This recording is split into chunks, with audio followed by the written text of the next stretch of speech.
Hi, welcome back to Pop Culture Graveyard. I am Hollis, and today we're going to take a look at the bands of the twin-tone movement.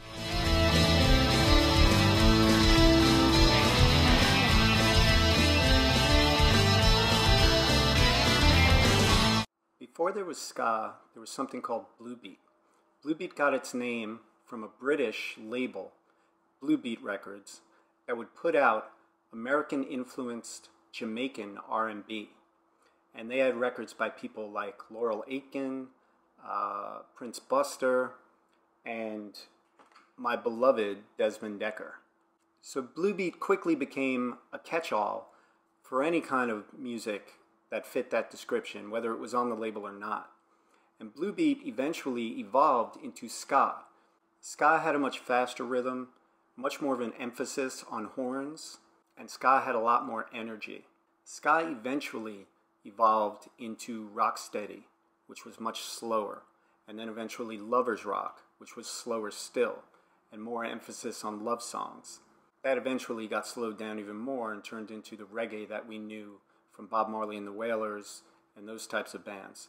So ska had a couple of years where it was king. The bands that cut singles during ska's heyday, the Skatalites, the Melodians, the Paragons, all of these bands, those singles became praised by young punk bands, such as the Specials.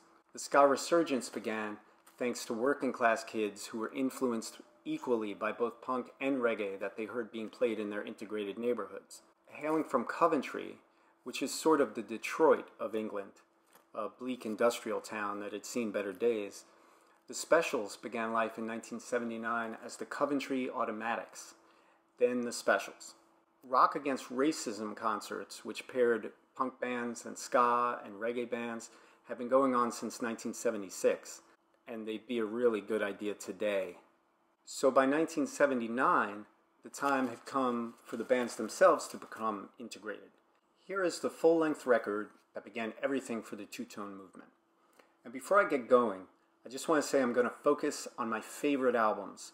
I'd be here all day talking singles or albums, or I can't do it. And speaking of favorite albums, this is a killer. Produced by Elvis Costello, this energetic debut features several cover songs, including A Message to You, Rudy, Too Hot, Monkey Man, and on the US release, Gangsters. But the Specials renditions don't feel like covers, and that's because bandleader Jerry Dammer's arrangements of those songs are tailored to amplify the band's strengths. The originals here, such as Nightclub and Dawning of a New Era, spoke directly to the fears, angst, and apathy felt by many disaffected youths at the time. One brilliant Dammer's original, the raucous Too Much Too Young, cribs some lyrics from an otherwise vastly different Lloyd Charmers track called Birth Control. Go look it up, Birth Control. It's a funny, fun track, but it bears little relation outside of a few lyrics to Too Much Too Young, which I think is the vastly superior song. This may sound weird, but I don't think the songs perhaps even matter as much as the style, charm, and energy behind them.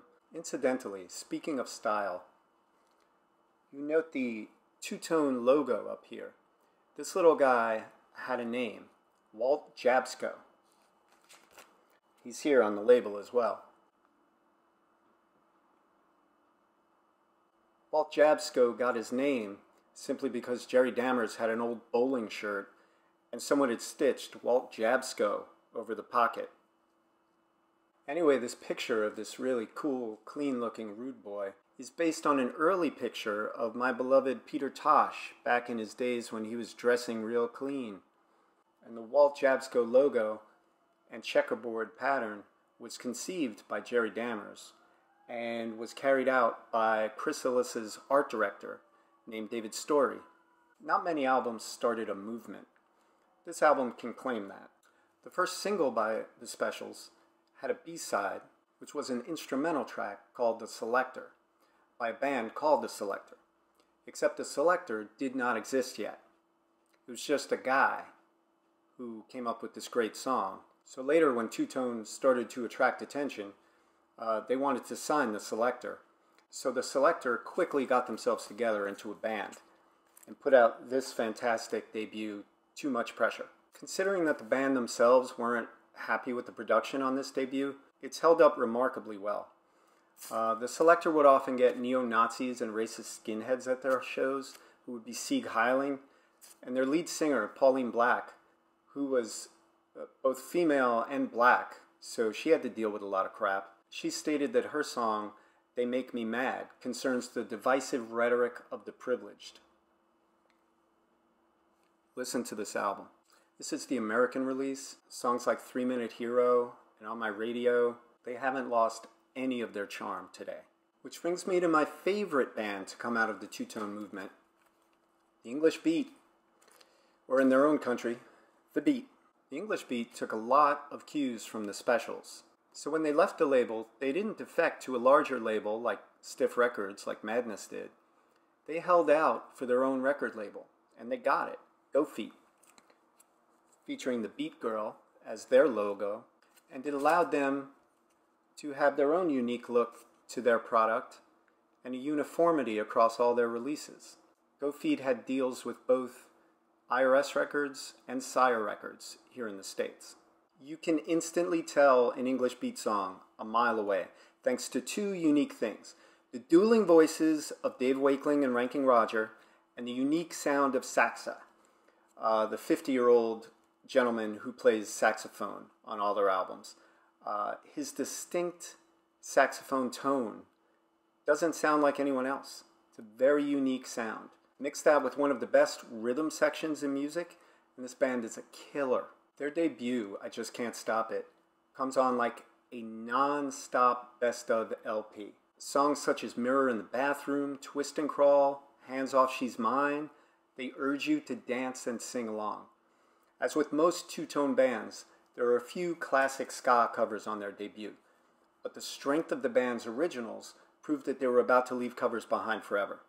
That said, their cover of Smokey Robinson's Tears of a Clown is a musical clinic on how to update a beloved song while staying true to the magic of the original. Mostly known for being a band with great dance numbers, they proved with the lyrics of songs like Stand Down Margaret and Two Swords that they could be just as socially relevant as their two-tone compatriots. Stand Down Margaret was a plea for Prime Minister Thatcher to step down, so that's a historical curio, but the lyrics to the track Two Swords are as relevant as ever. The song states, and I quote, "Are you fighting the front or just fronting a fight? Sometimes it's hard to see the left from the right. Are we angry? Are we looking for peace? We're just trying to win the war by killing all the enemy off."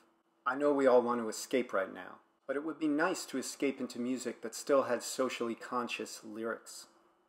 The English Beat is here to help us. They're going to help us get through this difficult transition toward a more evolved future. Listen to the English Beat. Since I'm talking two-tone, I have to bring up Madness. It may sound strange, but I don't usually think of Madness as a two-tone band. They only recorded one single on the label before defecting to Stiff Records. They're not racially integrated, and their lyrics aren't socially conscious.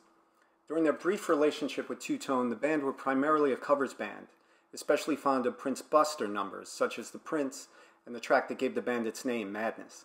If not for the development of the gifted songwriters within the band, Madness might have devolved into Bad Manners, the British ska equivalent to American rock and roll's Sha-Na-Na. It wasn't until the band really blossomed on Stiff Records, producing hits like Baggy Trousers, It Must Be Love, and Our House, that they fulfilled the promise they only hinted at while on two-tone. But if you like the two-tone bands, I think there's two releases by Madness that you will enjoy. One is simply titled Madness. It's a compilation that was put out specifically for the North American audience who hadn't had their previous records. So there's a bunch of songs off different earlier albums from them. And this has things like Our House, Tomorrow's Just Another Day, It Must Be Love, My Beloved House of Fun, Nightboat to Cairo, and Gray Day, which are all great songs. So if you see this, and it's usually about $5, pick it up. The other thing I will tell you about is Complete Madness, and it's packed with the band's British hits, all of them. Speaking of compilations, I'd be remiss if I didn't let you know that you can pick up all of the Specials' great singles and B-sides and extras on this complete collection right here. I like to show different formats so that no one feels left out. I bring up the Specials comp also because I wasn't particularly fond of the Specials' sophomore album. That was Jerry Dammer's more experimental use of Muzak and, in his own words, elevator music. It's got great songs on it, like Stereotype, Do Nothing, but overall, I just didn't feel that album. That is not the case for the Ghost Town EP. When the Spookfest Lounge of Ghost Town starts up, the band proved that there's a lot of variety within their unique sound. This is one of my favorite songs of the 80s. It really creates a sense of time and place. It also features one of my favorite Special songs, Friday Night, Saturday Morning. With all apologies to Shane MacGowan, Friday Night, Saturday Morning is the best song ever written about a night out drinking. This is a great EP. If you ever see it out in the wild, pick it up. The Specials at this time lose all their vocalists. Terry Hall, Linval Golding, and Neville Staples end up leaving to form Fun Boy 3. A couple of songs on this are especially fun. It Ain't What You Do, It's the Way That You Do It, featuring Bananarama, and The Lunatics have taken over the asylum. Again, pretty fitting song for the time we're living in.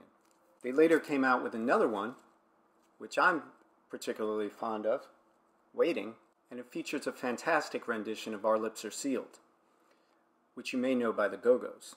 And at first you may think that it's a cover, but it's not, because it was co-written by Terry Hall, who had a brief relationship with Jane Wiedlin, and she got a lot of the lyrics from a letter that Terry Hall wrote to her. So it's equally his song, I'd say. And it's a great, great version, and the highlight of this album for me. Terry Hall then went into the color field. If you're curious about the color field, look up Can't Get Enough of You Baby and Pushing Up Daisies, two of my favorite tracks off this album. So the three vocalists weren't the only ones to leave.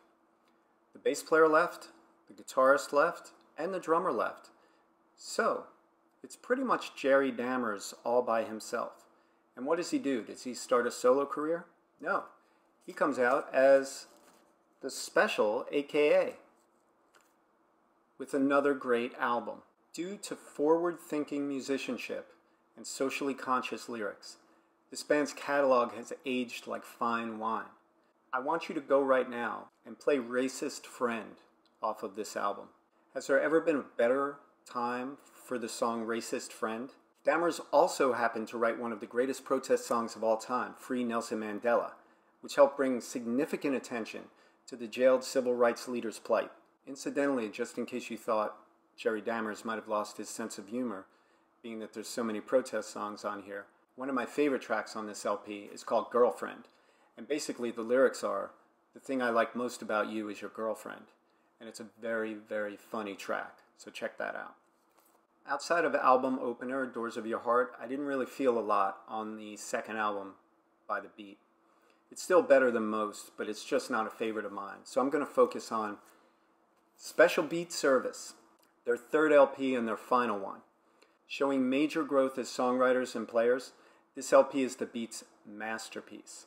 Side 1 contains I Confess, Jeanette, and Soul Salvation. It's pure pop perfection. Side 2 has one of the greatest new wave singles of all time, Save It for Later. It's a real shame that the band splintered after this. However, the breakup did give me General Public, for which I'm eternally grateful. General Public's All the Rage is one of my favorite albums of the 80s. Every track on it. General Public was a supergroup of sorts. It had, Dave and Roger from The Beat. It had Mick Jones from The Clash, and he was a full-on member. He was recording with them in the studio. He left almost a little more than halfway through the recording of the album, but he intended to fully be with them until he founded another one of my favorite bands, Big Audio Dynamite. I love this whole album. Don't think, buy it.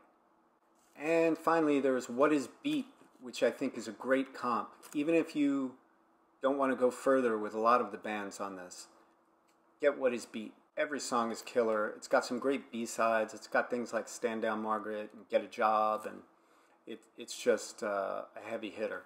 If you're curious about all of the bands and you want a bit of an overview, this are two-tone.